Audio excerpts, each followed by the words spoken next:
Hey, welcome back to the Coffee with Creators podcast. My name is Balasabas. I actually do have coffee today. Thank you, Tim Hortons. Hey, today I wanted to talk a little bit about refreshing your content and specifically how to look at your content, whether it was from last year or last week or last month, and taking a step back and just taking a look at some of your branding, what worked, what didn't work. Maybe it's your YouTube thumbnails, which is actually what I'm going to be looking at today. And what worked with your thumbnails? What did people click on? Is there a theme? Is there something that works, an element that works? And elements that don't work, that maybe deter people from clicking? Is there some social content, whether it was images on LinkedIn or maybe images that you're posting on your reels, right, as thumbnails or on the feed that are getting more engagement than others, and which ones work and which ones don't? It's kind of what really I wanted to talk to you about today, and also want to then take a look and show you what I use in terms of graphic design for all of these elements for my content. And so, spoiler alert, it's Adobe Express. And so I'm going to share that with you in just a little bit. And so we're going to dive into one of the examples of the things that I look at on a regular basis. I kind of pause and reflect on my YouTube thumbnails. All right. And so if you're listening to this on the audio podcast, glad to have you here. If you're watching this on YouTube or on Substack, perhaps, nice to see you. Nice to meet you. Actually, I don't see you, but you see me. But you know what I mean. You can see the visuals here, and I'm going to be sharing my screen. So if you're listening to this on, Spotify or Apple Podcasts or somewhere else on the audio version, try to find the video version as well if you'd like to see the visuals and my screen sharing as I go through some of the things that I'm sharing here. All right. So the first thing that I want to share with you as I share my screen here is my YouTube channel. All right. So for those of you, I have a bit of background on YouTube. I used to work at a company called TubeBuddy, and I used to look at a lot of YouTube analytics for our customers. And so I've learned to kind of identify some patterns and themes when it comes to thumbnails as it relates to my YouTube thumbnails. All right. And I've seen some patterns, I guess is the best word.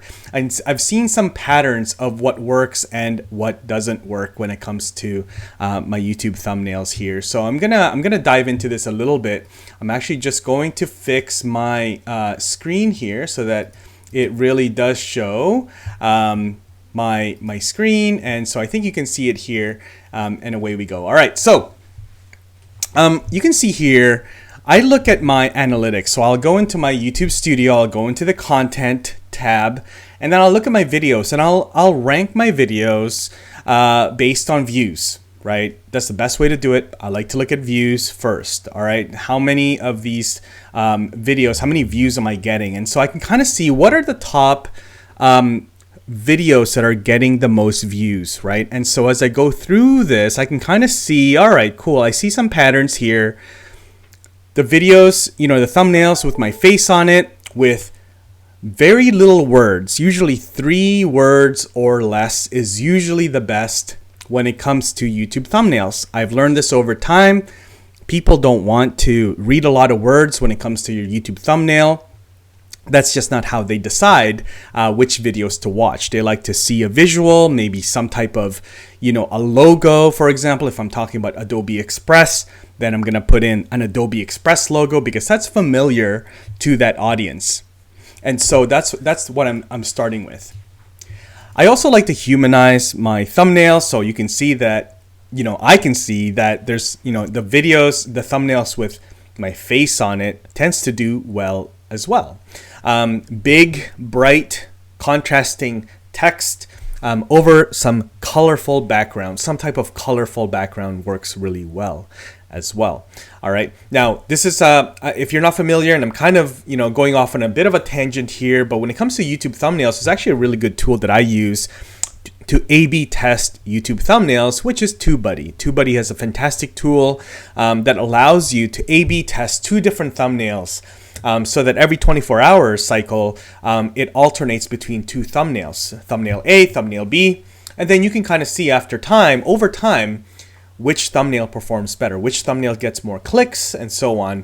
Which thumbnails, result in longer watch time, higher retention, and so on and so forth. And so you can kind of see which thumbnails do best. So depending on your goal on YouTube, and I know this is a bit of a tangent from the video topic, you can then decide which thumbnails you want to go with and which designs you want to go with. All right. So that's kind of the first thing that I look at is just YouTube, and I look at really easily, really quickly content, and then I'll go into views and rank them by view count. Okay. You can really get specific here in terms of your analytics on YouTube. You can actually, focus down on like the last 6 months or the last 30 days or the last 7 days or the last 2 years. However, which data points you want to look at in terms of which videos and how long you want to track that for. I typically look for the last year, sometimes lifetime, sometimes last 30 days, which videos are getting the most clicks. And that is sort of the starting point for me. All right, so now in terms of actually then rebranding and refreshing, right, giving my thumbnails a whole new look, I then go into Adobe Express. And I love Adobe Express for one of the main reasons that I really like Adobe Express is that it's got so many different templates already. This is my dashboard or my homepage when I log into my Adobe Express account. And right here, I can go in and click on YouTube thumbnails, right here. So you can see that, YouTube thumbnails, okay? So I'll click into that, click on the plus sign there. It's loading. And so right here, I can see all sorts of, I'm gonna zoom in here a little bit. Boom, all right. So I can see here that there's over 2,300 YouTube thumbnail templates that I can go through, okay? I can also sort this by free thumbnails, right? Because Adobe Express has a free account, no limit free account. Like there's no expiry or anything. You just literally can start using Adobe Express for free.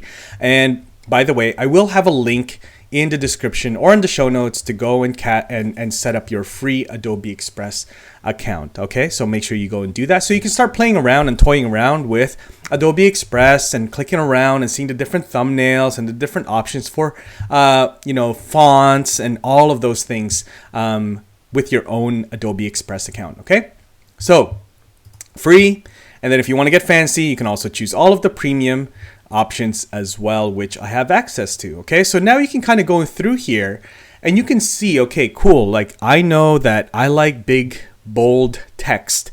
I also like having my photo in the thumbnail. And so I can go in here and I can start looking around. All right, which, thumbnails here would be a good starting point because I have my own images and so forth. And I have my own backgrounds that I want to use, my own headshots and things like that.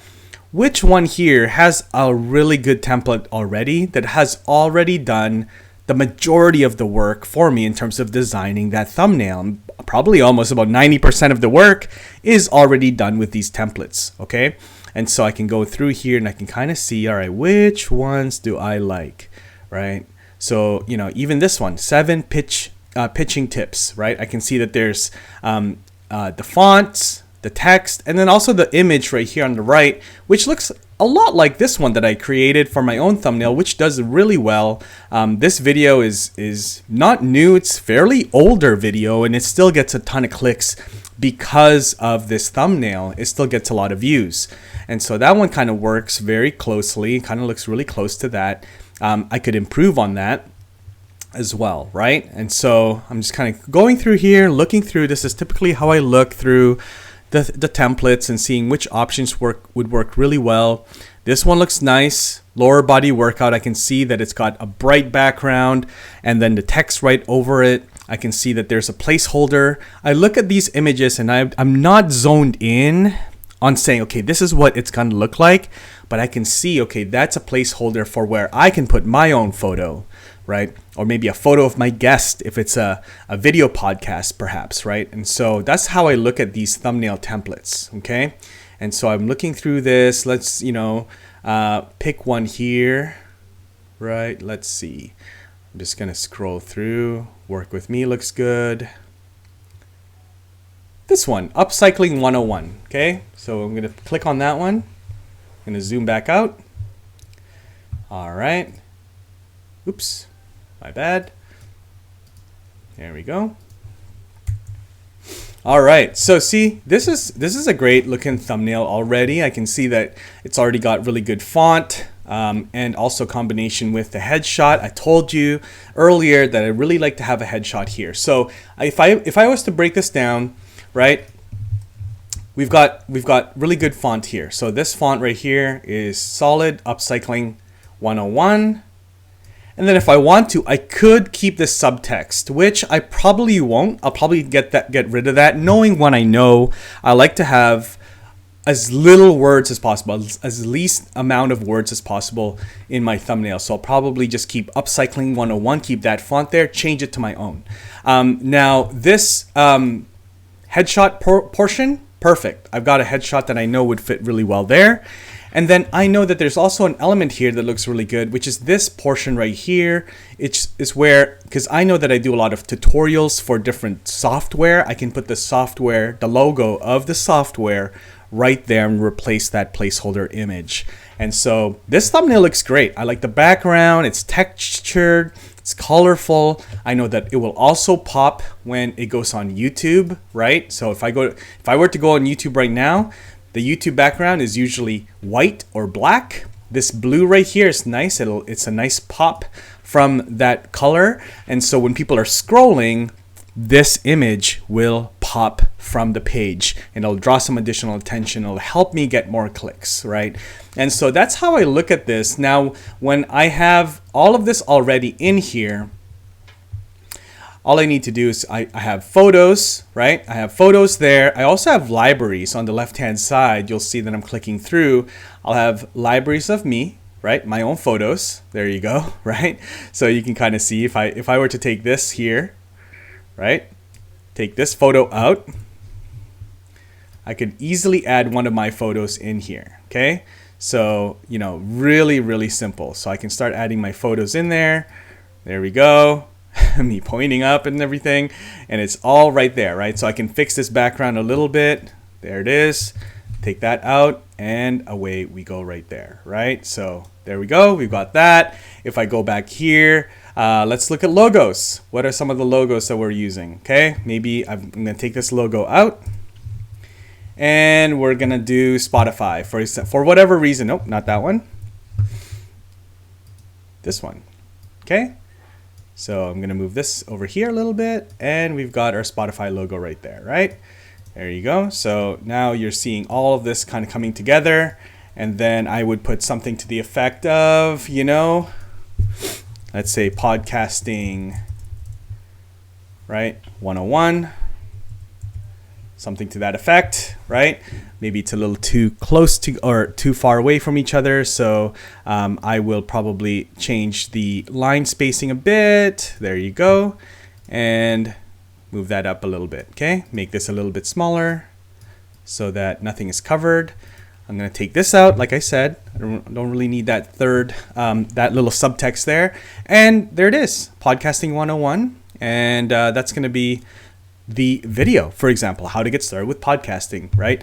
And so let me know in the comments or send me a DM if you would click on this thumbnail. But literally that took me 30 seconds to make based off of that template, right? All I need, like I said, 90% of the work is almost done by using one of the over 2,300 templates that Adobe Express already has in its library. All right, so it's so easy that way. Now, if I wanted to move on the right-hand side here on bottom right, okay, you see this little section right here. You might be asking, what is that? If I click onto that, that shows all of the different layers of this image, right? So if I wanted to, which I won't, but I can put my image at the very front, for example, right? I can put the the blue background at the very front like that, and so on. Okay, and so this is where you can move around the layers. Okay, it's really easy. It's really nice,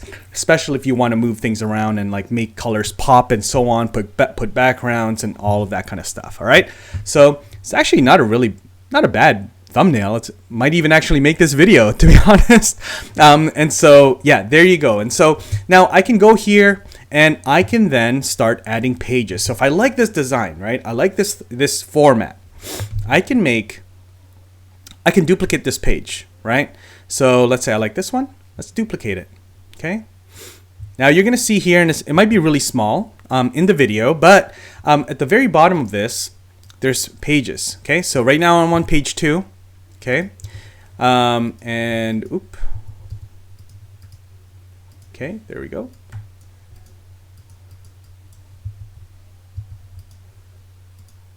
Okay, I'm on page 2, but I can go back to page 1. Okay, maybe page 2 is something different. Maybe it's something different. Okay, let's pick a different logo, for example. Let's take out the Spotify logo. Let's go back to here, and let's make an Adobe Express video. Okay, there you go. So so this is an Adobe Express video now. So I will probably put some type of background here behind the Adobe Express so that it pops off of the background. But I can then go in here and change this to Adobe Express. Right, Adobe Express, and make that a little bit smaller. Adobe Express 101. Okay, so now we've got a whole new thumbnail with Adobe Express 101. We can, if you want to, go back here to the library on the left-hand side, pick another photo that you may want to use. I'll take this one out, and maybe what we want to do instead is use this photo. Right? Now, don't laugh. I have lots of these photos. Again, I used to work at a company that specialized in YouTube. And so there's a lot of thumbnails that were made. And so I just took a bunch of photos of myself and put a white outline on it. So really easy to remove backgrounds, by the way, on Adobe Express as well. Okay, so there you have it. Just wanted to show you how you can easily refresh your branding on your different, platforms. And so this is just one of the different ways to do that, using thumbnails inside of using templates inside of Adobe Express. One of the things that you can do, like I said, is your YouTube thumbnails, but you can look at all of your different platforms: Instagram, LinkedIn, Substack, Facebook, your thumbnails for other live streams inside of your membership. Perhaps you have a video membership, maybe inside of Uscreen, for example, which is where I work. Shout out to Uscreen. Then you can also rebrand all of those using Adobe Express. All right, so refreshing your content with Adobe Express, so easy. Again, if you want to go and check that out, go check the link that I have in the description or in the show notes. You can go in, check out Adobe Express. There is a free account that has no expiry, no credit card needed, and you can start using Adobe Express for your designs today. There's a plethora of available fonts, royalty-free images. They have an awesome community. I mean, you can't go wrong with Adobe Express. So I love using them. I hope that you learned something today in this video. If you have any questions about Adobe Express, then make sure you add them in the comments, and maybe I'll take those comments and I'll definitely answer them, but maybe I'll take them and actually create future videos here on this channel to help you out. All right, thanks for watching and thanks for listening, and I will see you in the next video or in the next podcast episode. Take care.